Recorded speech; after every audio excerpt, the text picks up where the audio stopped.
and bronze medalist Walter Dix. His best is 988. He's going to have to get under 10 if he wants to make this team. Lane 2 is Darvis Patton. So experienced.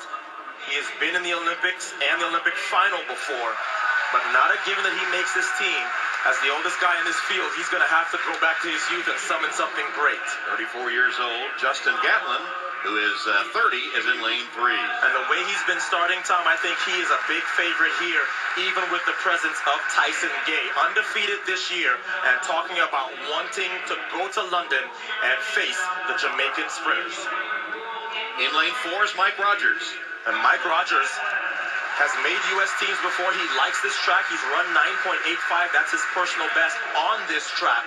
But he has to have a great start, because he's not going to be able to run anyone down from behind. His start determines if he makes this team.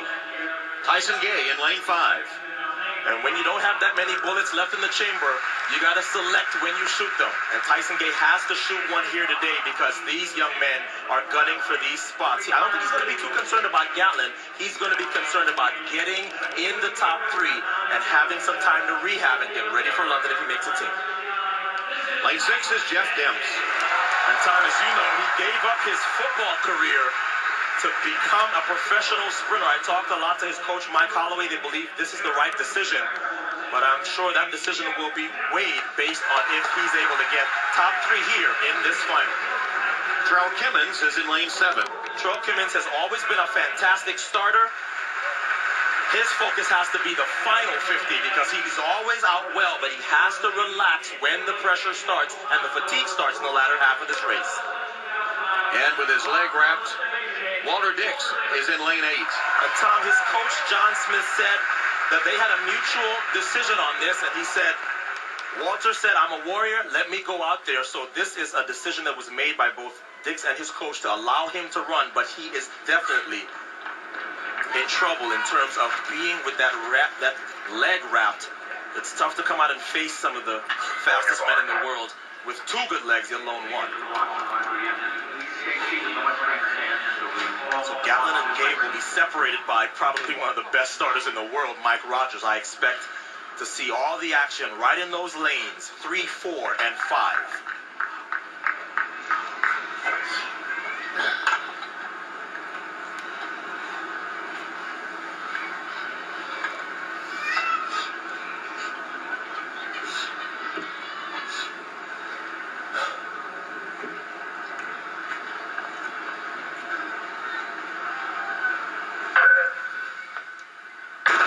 There's the start. Rogers away with Gatlin there and Tyson Gay as well. It's Gatlin in front. Here comes Gay. Those 2 to the line. It will be Gatlin to win. Gay second, Rogers and Bailey close.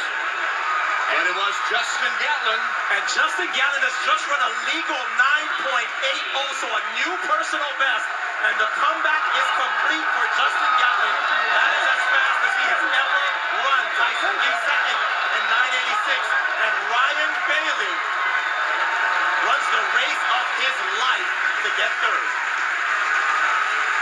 There's Bailey, who was in lane 1 and got the 3rd and final spot on the U.S. team behind the headliners, Gatlin and Gay.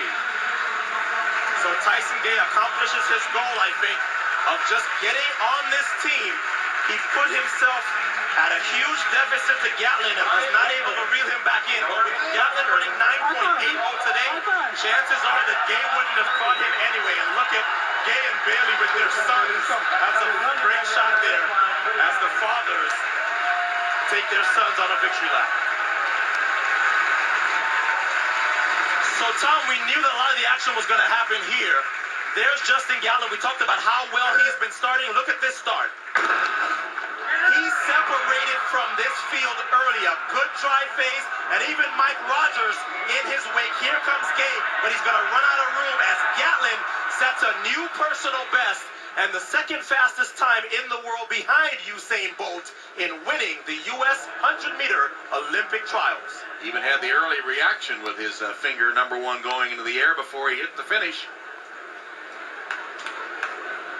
And What about Tyson Gay as you head to London now? You said he didn't have to win because he just needs more time to get ready for London and peak then. Does this follow that formula? Well, it certainly bodes well for his chances, because for Tyson Gay to run 9.86 in just his fourth race in a year, it really says a lot about his preparation. But Justin Gatlin still unbeaten this year, and the U.S. team is with Lewis.